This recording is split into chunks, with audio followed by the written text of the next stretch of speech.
yes, it is very scary when you start out, but you find a way to cope. You just manage.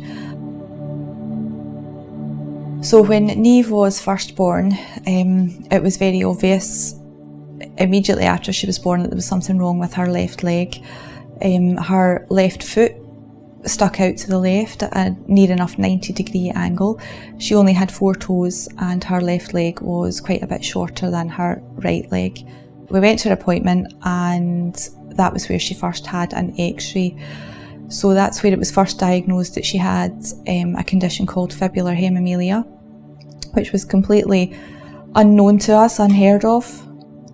It was a complete shock to hear that at the time, because between her being born and getting to that appointment, we had kind of convinced ourselves that it would just be a case of breaking a couple of bones and resetting her leg and everything would be fine.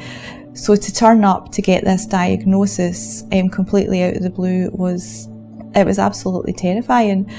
And all I could say to the consultant at the time was, will she be able to walk? We weren't really given a lot of information about the condition at that time.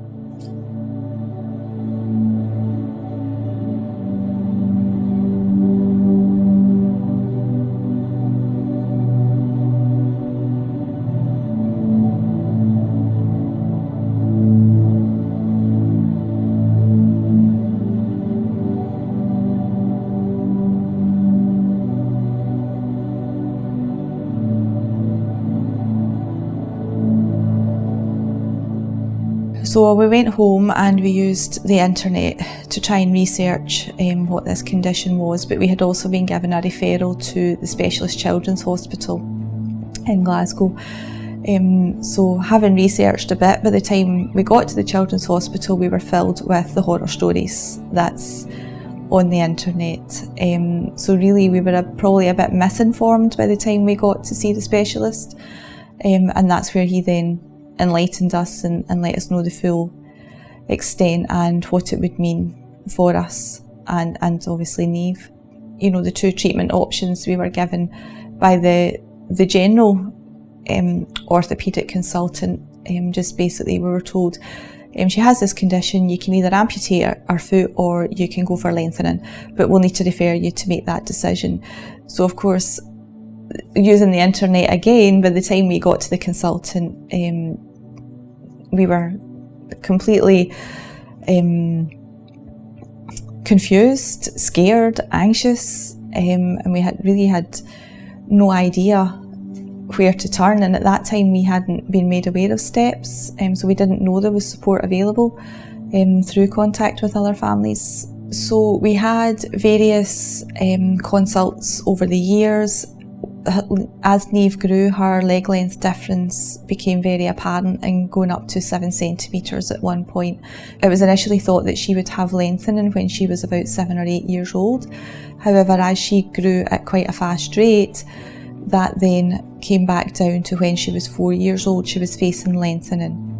Niamh's condition at the time was a 1 in 50,000 occurrence rate, so there really wasn't many people who were going through this or had been through it. So to contact STEPS, to be put in touch with a family who were actually experiencing it, who could share their story, and also so they gave us emotional support, helped hugely alleviate some of our anxieties, but also to give us practical advice on what life with a frame would actually be like, a lot of which I have since passed on to other people.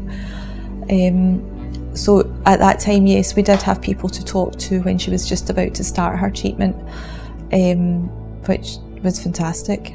The hardest part was when we were going through the lengthening was the initial stay in hospital. We were in for 8 days.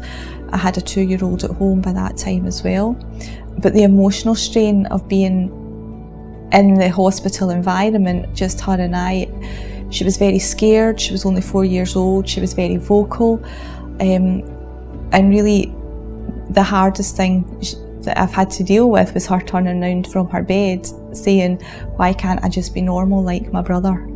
That was emotionally devastating coming from a 4-year-old. So that was hard to deal with. We've had a very positive experience with this through completely trusting our consultant's judgment, through great success with the lengthening, with the removal of the growth plates, and I think it's good to share the positives with them as well. Give some reassurance, and it is possible. You come out the other end all the stronger and all the better for it. And in our case, Niamh is now a 16-year-old doing the same as every other 16-year-old can do, and we've had huge success with it.